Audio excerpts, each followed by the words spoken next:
Hi everyone, good afternoon and Assalamu alaikum. You are watching The Perspective Nuqta Nazar with Uwais Iqbal on GeoTV. Muhibullah, who led the Arakan Rohingya Society for Peace and Human Rights, was shot dead at Kutupalong campground at 8:30 p.m. on September 29th. His brother Habibullah filed the case with Okia Police Station on September 30th. The complainant gave details of the murder but did not accuse any individual. Let me introduce my guest here tonight, Yunus Hassan, who's the president of Save Rohingya Worldwide and happened to be a close friend of Muhibullah as well as prominent member of the Canadian Rohingya community. Yunus Hassan, welcome to the show. Thank you so much. Assalamu alaikum wa rahmatullahi wa barakatuhu. Wa alaikum assalam. I appreciate your time for me to give some brief about our Rohingya crisis and the leadership crisis which is happening right now in Bangladesh and worldwide. Absolutely. First of all, our sincere condolences on horrible act, what happened in the Rohingyan refugee camp and Muhibullah lost his life. So we offer our condolences and we pray that may Allah subhanahu wa ta'ala raises his levels in Jannah. Ameen. Ameen. Why don't you tell us, who was this man, Muhibullah? Muhibullah was a person who had a vision. A person who has really come out of the camp himself. This is first of its kind, a refugee from the refugee, prominent leader who has a promising views to solve the problems, and he was leading the whole Rohingya refugees out of the camps to lead back to its own country, which is Myanmar, which is Arakan. And because of that, his vision, he has been recognized worldwide by all the leaders, including the G7 countries and all its NGOs, who has been a staunch supporter for him. And we were really standing beside him that he is going to bring us some real changes, because the real leadership has to come out of the camp itself, from the grassroots, and from the people who are really suffering. We are outside, we can do only little things, but actual change has come out of its own grassroots. So that's what the vision, Mr. Muhibullah had it, and that was one of the reasons probably he was being taken down by the people who were opposing it. So he was a man who had the vision, he was a man who had the courage to raise the voice on behalf of the Rohingyan people right from the camps. Exactly. And so you were a close friend to him. What was his mood, what was his sentiments in the last few days before he lost his life when he was communicating with you over WhatsApp? Well, I know him since 2018, and since then we have been in touch on and off, and he had some kind of issues in the camp itself because he was establishing new to the camp and seeing the situation, how it's going. So we were in touch on regular basis.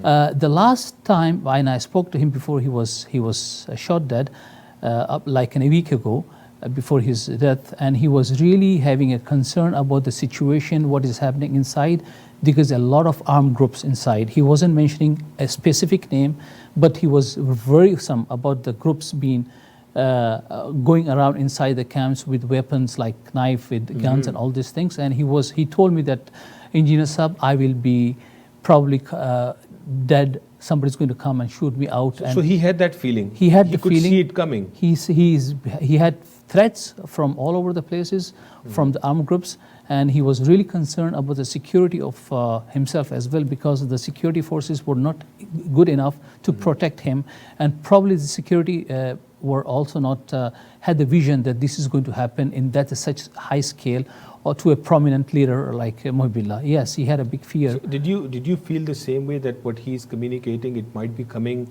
like this and all of a sudden?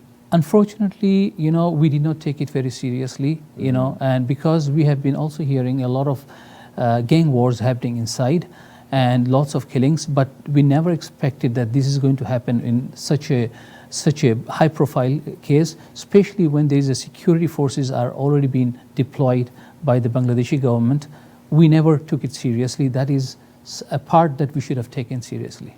So we were Muhibullah, and we have all heard about the genocide for the Rohingya community, and we have seen how they've been dealt with in Myanmar, and now tens of thousands of Rohingyan refugees are living their life out of camps by the border of Myanmar in Bangladesh. And I have visited those camps myself, and you can see the photos on your screen. How's the life looking like in the camp? I'll speak to Yunus Hassan about the sentiments, what he's hearing from his relatives and friends in those camps after the murder of Muhibullah. But why not we play a quick WhatsApp voice note that Muhibullah left for Yunus Hassan before he departed this world on September 29th. Ada the Barato, do Serba Datashi, Luari, Dolano, and Tangori, the Kinigori Arian, Mabeshimo Dorade, International Sibibo, and Hodoboderi, and Kinigori, Doradase, the Naduja Bike, Manida Sekitap with the Sarmala,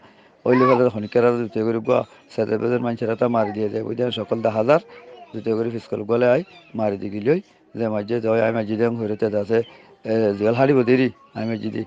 আলে হয়ে যায় দিয়ে অনেক হই হেঙ্গুর করি বললা line করে হন লাগের হালতেন হাজার খবর ফায়ার দোয়া গজ্য আয় কেঙ্গজুম বেশি বাফির So Yunus, in this clip, what Muhibullah was exactly talking about?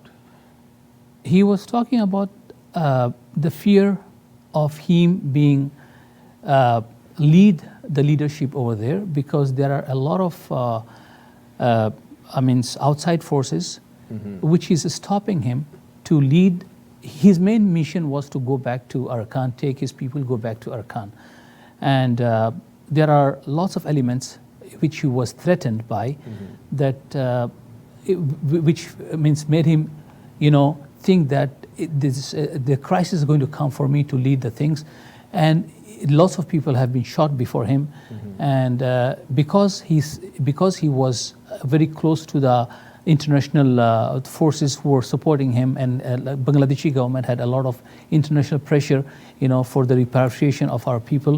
So that was one of the reasons he was saying that I'm still alive, that they are not coming to me as they should. So, but I still have a fear that it's going to come to me, and that's. So, did he ever fear for his life? Was he afraid of his own life? Yes, he was afraid of his life, and he was afraid, that. Something will definitely going to happen. But what about, because he was leading the Rohingyan community from the camps, right? Right. But was he willing to give his life for the cause? Did he ever say that? Yes, this is what he said, that I'm going to live for my people and I'm going to die for my people. That's what he said. Wow. And that's what had happened. May Allah give him shahada for this. Ameen. Ameen. It's really, disturbing when we're seeing, and it is so fast moving world. When the genocide, Rohingya, it's happening for decades, but in last time when they start pushing people out from Myanmar, people start paying attention, then we go back to our normal lives.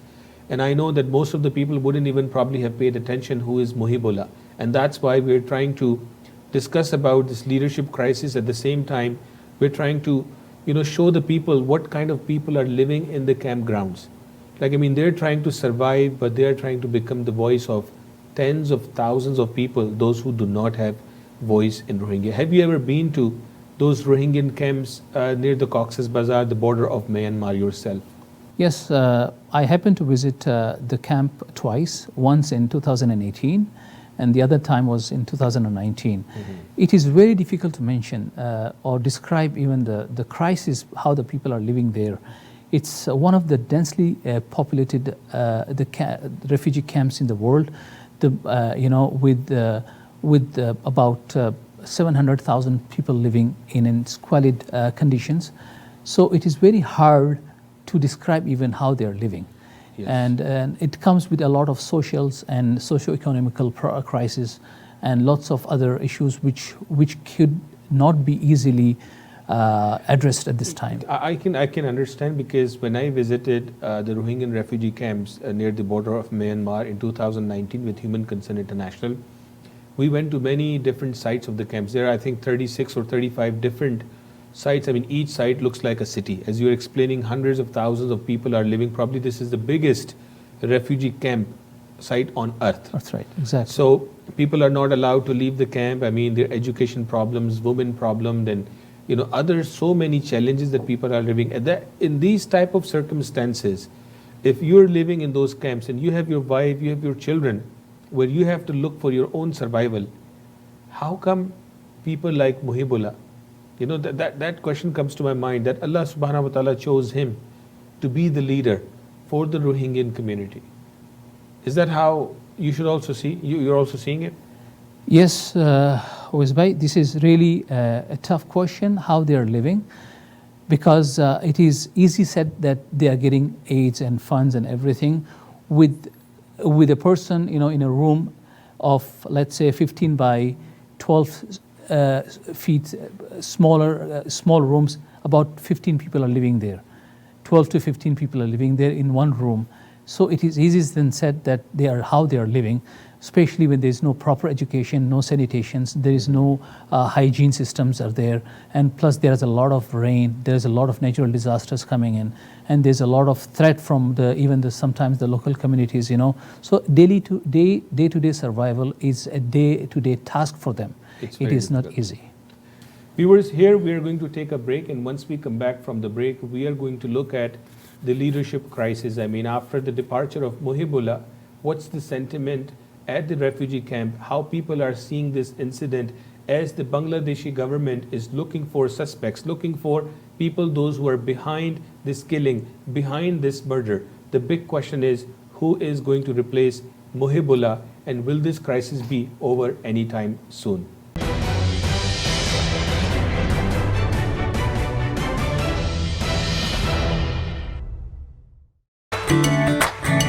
Biryani आ जाए हाथ रुकते नहीं, butter chicken से मेरा दिल भरता नहीं, लाहौरी चने और गरम गरम नान, दिल बोले bring it on. कढ़ाई पॉइंट सबको जाना है, कढ़ाई पॉइंट पे ही खाना है।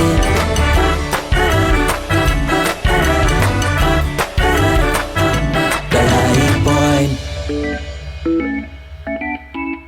हमारा रवैया और तर्ज अमल दोनों जन्म लेते हैं हमारे एहसासात और जज्बात से, जो वजूद पाते हैं हमारी सोच और नुक्ता नज़र से।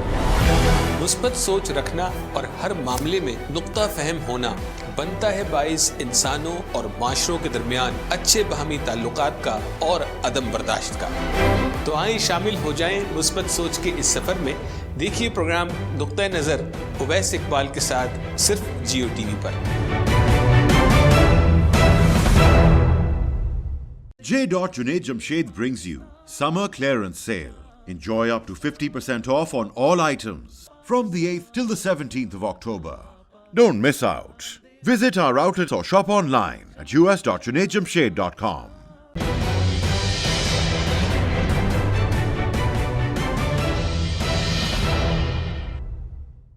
Welcome back, and thank you for staying with us after the break. Today we're talking about the leadership crisis, the Rohingyan leadership crisis after the murder of Muhibullah, and I have Yunus Hassan with me. Yunus, before the break we were talking about the conditions at the refugee camps. We both have visited the refugee camps, and people have seen through some of the photos how difficult the life is.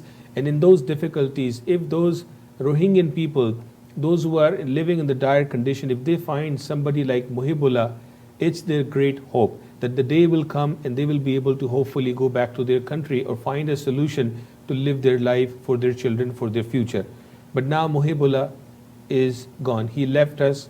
He gave his life for the cause. The big question is, what's the sentiment at the Rohingyan refugee camps, and will there be a leader replacing Muhibullah anytime soon? Inshallah, we have a big hope, and we live with the hope only. He has given after departure of Muhibullah, there is a vacuum, no doubt. Everybody has a fear. Everybody is in shock. But he has given us a big lesson for us that how the leader should happen. The leadership should come out within the crisis itself. We living outside the ground zero cannot give the leadership what we are looking for. The leadership has to come within itself, who is going through the crisis, who has already faced the genocide himself. So we have a big hope, and we are going to produce, and inshallah there will be many more Muhibullahs to come, you know. And he has given us a big lesson, and we should really take positive out of it, you know. Whatever happens, it happens from Allah, and the day was written for him. So he has gone, but it does not mean it's over. It's the beginning of a new era. It's the beginning. That's the spirit, and that's how we need to kind of Inshallah, and we are confident, and we are confident in Allah subhanahu wa ta'ala that a better leadership will come out within our Rohingya camps to lead us in a right way, how Muhibbullah was leading us, inshallah. Have you spoken to his brother, or have you spoken to anybody else at the Rohingya refugee camps after his murder? No, I haven't spoken to anybody yet because I myself in a shock, and I'm just waiting for the course due for the investigation to come out. I have been actually questioned or asked by many NGOs and also some forces also that to give the voice clips, and I'm still waiting for the investigation to come out so I can speak to somebody. I haven't spoken to anybody yet who is directly involved in this case. So you must have sleepless nights. I mean, Yes. after talking to him in the last few days, last few moments before this incident took place. I do, and I'm still in shock. I still believe that he's with me and he's around. I can't still imagine that he's not among us, but we have to believe the fact. It's a process. It came, he is gone, and he's given us a lesson, and I'll have to proceed now from here onward to find our own ways, going on his footpath. So he used to call you Engineer Sahab, Yes, and that was his love to you. he's love to me, and he used to take advices from me, and he used to give me advices, and he used to tell me what to be done next, and we used to talk sometimes, in depth of the crisis. So yes, he was actually a man who we could learn a lot of stuff from him. So Yunus, you left Rohingya, you left, you came to Canada. Obviously, you're engineer by profession. Your family is here. When you came to know Muhibbullah in 2018 and onward, you used to speak to him. Did he ever shown any interest, for himself? Take me out from Rohingya, take me out from the camps, and bring me to Canada so I can have life like you. Never. He never said that. He never asked anything for himself. Whenever he asked, he always talked about the crisis of his own people. Never personally he asked anything for his own or his family. I know he had a big family, and but still he never asked about anything about for himself. He was very much concerned about his own people, and that's the legacy he has left for us, and that's what I think we should also live and to see how we can learn from out of it. And yes, it's a question that we should be asking ourselves, how to lead ourselves now by looking at the quality of the leadership he has left for us. Selfless leadership. Yes. So let's talk a little bit about in the Canadian context. So when we look at the Rohingya crisis, Rohingya genocide, and what has taken place, especially in the last X number of years, are you satisfied with the role of Canadian government on the world stage to help solve the Rohingya genocide crisis? In certain way, yes, we are. But this crisis is not a small crisis, I understand, because Myanmar is a very difficult country. They are not part of any, bindings with ICC courts and everything. So this is a long channel we have to go through, and I appreciate Canadian governments, what they have done for us so far. And yet a lot of things to be done. They are one of the first country who has really accepted as a genocide what has happened to us, and they have really played a bigger role in the world scale to realize or recognize the genocide which has happened to us. Yeah, and I think Canadian government also donated $300 million plus in aids and other benefits for the Rohingyan people at the refugee camps, plus many other initiatives the Canadian government has taken. But obviously, as you said, it's not a small crisis for one country to fix. It's a crisis for so many nations to come together and fix it. As when we were in the Rohingya camps, when we spoke to the children, they specifically mentioned that they want to study. They want to build their career. They want to go to school. They want to go to colleges. But what we learned that they are not allowed to go anything beyond grade 10, which has to be within the Rohingyan camps. So kids, those who are growing up, they have no way of going to Dhaka or other parts of the Bangladesh to take admission in the university. So people want to go back. Would you ever want to go back to your own country, Myanmar? Definitely. You know, this is our vision and dream that one day all of us will go back and live side by side peacefully. About the education, I want to tell you, our Rohingya kids really are one of the brightest I've seen. If they get an opportunity to get education, believe me, they will be one of the best in the world platform, the way they are bright students and they're bright in mind, you know, but they never got a chance to represent themselves, you know, and the kind of system they deserve, they never got it. They never got the infrastructure of neither any education nor any other sort of infrastructure which a nation should get it. We never got it. Neither we got it in Arakan, nor we are getting it here in Bangladesh as well. I understand Bangladesh policies have their own policies, but even if we get a chance to educate ourselves, our kids, our children will be one of the brightest.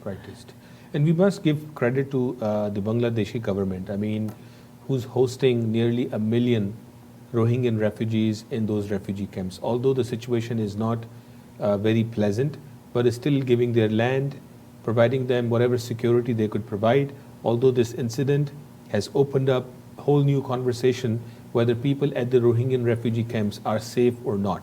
Because taking a leader, it's basically taking the entire voice away from those hundreds of thousands of people, those who were looking up to Muhibullah, that he will one day take us out from Bangladesh and take us to our own country.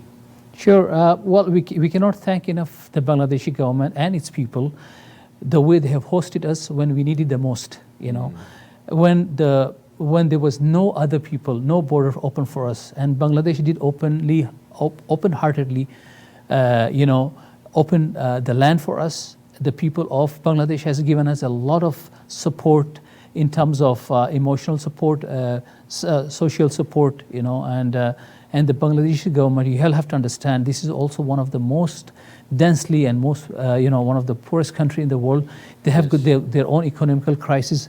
Beside having said those, they have still hosting us about 1.2 million Rohingya refugees there open-heartedly. And I really want to thank Sheikh Hasina, the Prime Minister of Bangladesh, to do an excellent job, you know, and she is trying her best, her government is trying her best to politically resolve this situation. And you'll have to also understand Myanmar is a bordering neighbor with Bangladesh. They have got their own diplomatic crisis, diplomatic issues, which they need to solve diplomatically. I understand. But as I said, it is not a small crisis. It is not only up to Bangladesh to resolve itself by its own. The world stage has to also play a bigger role side by side with Bangladesh to solve this issue. And that's why I urge the world leaders, world countries who has power to really come up a way so that this crisis be end as quick as possible. Yunus, thank you so much for giving us your time and sharing your memories you had with Muhibullah over the last 2-3 years, but most importantly, last few days before he was shot dead. It's so important for us to know what kind of man Muhibullah was and what can we learn from that selfless leader who lived in the camps but who always thought about the safety, the betterment, the future of Rohingyan people, and he always fought for this and he became the trusted voice not only in Bangladesh, in the Rohingyan camps, but on the world stage. We wish that we see more leaders like Muhibullah emerge from the Rohingyan camps, and one day we all can celebrate those leaders and celebrate the success of Rohingyan people so they can go back to their country safely. My pleasure. Thank you. Dear viewers, this is our today's show. We spoke about the Rohingyan leadership crisis, especially after the murder of Muhibullah. Hopefully you found this information useful, especially what Muhibullah said in the last few days before he was shot dead, as he was communicating with Yunus Hassan here, who is a prominent member of a Canadian Rohingyan community. Our role is to be aware, to learn what's happening around us, how the world is shaping up, and what can we do, even if it's a little thing that we can do to help support our Rohingyan brothers and sisters in difficult situations, especially in the refugee camps in Bangladesh near the border of Myanmar. Thank you very much for joining our show tonight. Hope to see you next week. Apna khayal rakhiyega. Assalamu alaikum.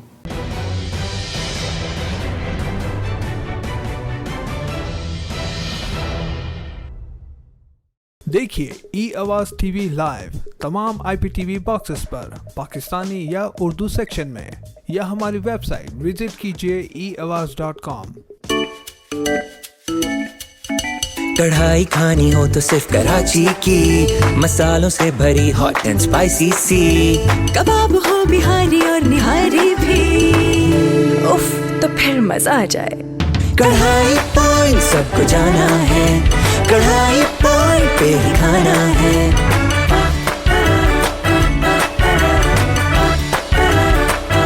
कढ़ाई point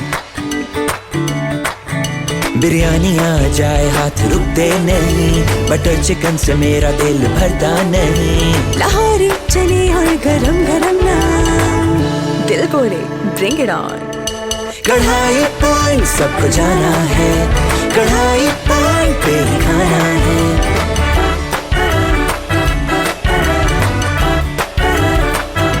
कढ़ाई point. J. Junaid Jamshed brings you Summer Clearance Sale. Enjoy up to 50% off on all items from the 8th till the 17th of October. Don't miss out. Visit our outlet or shop online at us.junaidjamshed.com.